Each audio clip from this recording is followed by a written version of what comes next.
పంచాంగ శ్రవణం రోజు ఎక్కువ మంది పండితులు చెప్పినట్టుగానే ప్రకృతి విలయాలు విపత్తులు జరుగుతున్నాయి. ఈ విషయంలో వాళ్ళ మాటలు ఇంచుమించుగా నిజమయ్యాయి. మరి రాజకీయాల్లో కూడా ఇలాగే ఉండబోతోందా? ఏం జరగబోతోంది? దీనికి సంబంధించి దేశవ్యాప్తంగా రాజకీయాలు ఎలా ఉండబోతున్నాయి? తెలుగు రాష్ట్రాల రాజకీయాల్లో థింగ్స్ అన్నీ సెటిల్ అయినట్టుగా కనిపిస్తున్నాయి. కానీ ఏమైనా ఊహించని పరిణామాలు చోటు చేసుకోబోతున్నాయా? అలాగే రాష్ట్రాల మధ్య గొడవలు జరిగే అవకాశం ఉందని పంచాంగ శ్రవణంలో పలువురు పండితులు ఆల్రెడీ చెప్పారు. నిజంగానే అలాంటి పరిస్థితులు ఉండబోతున్నాయా? దీనికి సంబంధించి డిబేట్ని ఓపెన్ చేస్తున్నాను. చాలాసేపటి నుంచి వెయిట్ చేస్తున్నాను. చంద్రశేఖర్ శర్మ పండితులు విజయవాడ నుంచి మనకు లైవ్లో ఉన్నారు.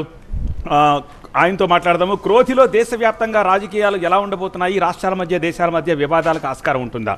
చంద్రశేఖర్ శర్మ గారు క్షమించాలి, చాలాసేపటి నుంచి మిమ్మల్ని అలా హోల్డ్లో ఉంచాను.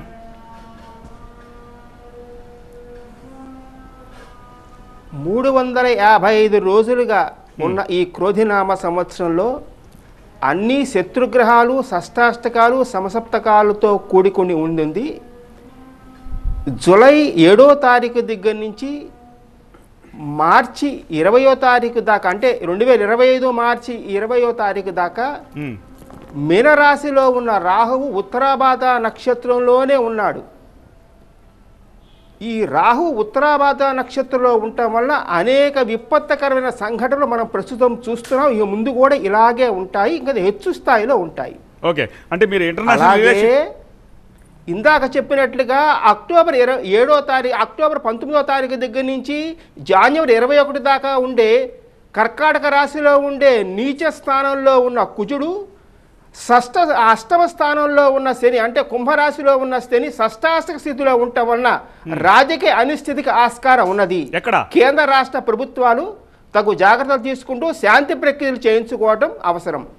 ఓకే ఓకే, ఇది కేరళకి ఇప్పుడు విలయం వచ్చింది కాబట్టి చెప్తున్నారు. On the by and large ఏం చెప్తారు? ఈ పొలిటికల్గా ఎక్కడ ఎలాంటి పరిస్థితులు తలెత్తే అవకాశం ఉందనుకుంటున్నారు? కేంద్ర రాష్ట్ర ప్రభుత్వాలు జనవరి లోపుగా అనిశ్చితి, రాష్ట్ర ప్రభుత్వాలు కేంద్ర ప్రభుత్వాలు అనిశ్చితి ఏర్పడే ఆస్కారం ఉంది కాబట్టి తగు జాగ్రత్తలు తీసుకోవడం అవసరం. ఓకే, ఇప్పుడు పినరయి విజయన్ మధ్య అండ్ అమిత్ షా మధ్య జరుగుతున్న గొడవలాగా ఉంటుందన్నమాట మీరు చెప్పేది. ఐఎండి ముందే చెప్పిందని అమిత్ షా, లేదు మాకు ఇంటిమేషన్ జాతకంలో కొంత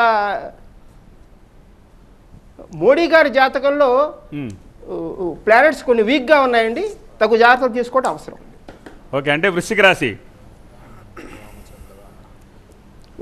కదా, ఆయన శని అంతర్దశ నడుస్తుంది. కుజ మహాదశలో శని అంతర్దశ నడుస్తుంది.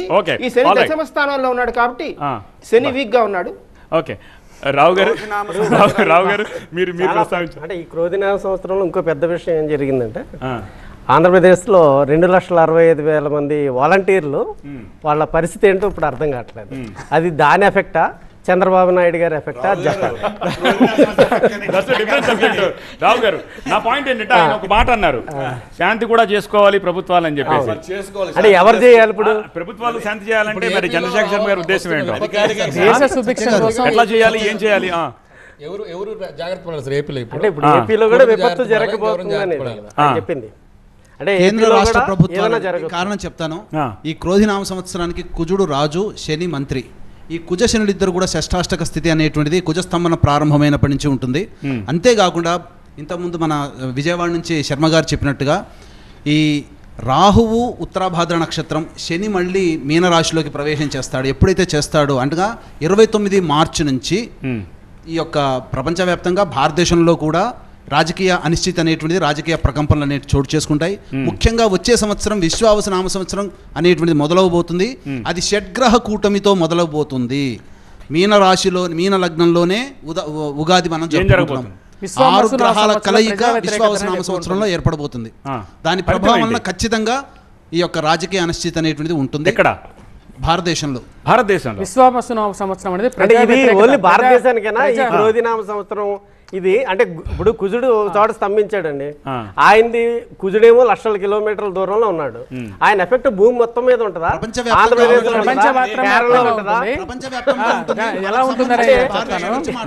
ఇవన్నీ ప్రకృతి విపత్తులన్నీ కూడా ప్రపంచమంతా జరుగుతున్నాయండి. రాజకీయ అనిశ్చితి అనేది తెలియలేదు కదా, జరగలేదు కాదు. అక్కడ కుజుడు అనేవాడు చేస్తున్నాడు ప్రకృతిలో, మనం అవన్నీ ఐడెంటిఫై చేయట్లేదు, అంతకన్నా ఇంకేం లేదు. రావు గారు ఐడెంటిఫై చేయట్లేదు అసలు. చేస్తుంటే ఆయనకే తెలిసేది. ముఖ్యంగా ఏంటి? సత్య గారు పాలస్తీనాలో 28, 29, 30 నవంబర్లలో చాలా మటుకు భూకంపాలు వచ్చే అవకాశం ఉంది ఈ సంవత్సరం. ఓకే గురు బుధులు వక్రీకరించి పరస్పర వీక్షణ ఉన్నారు.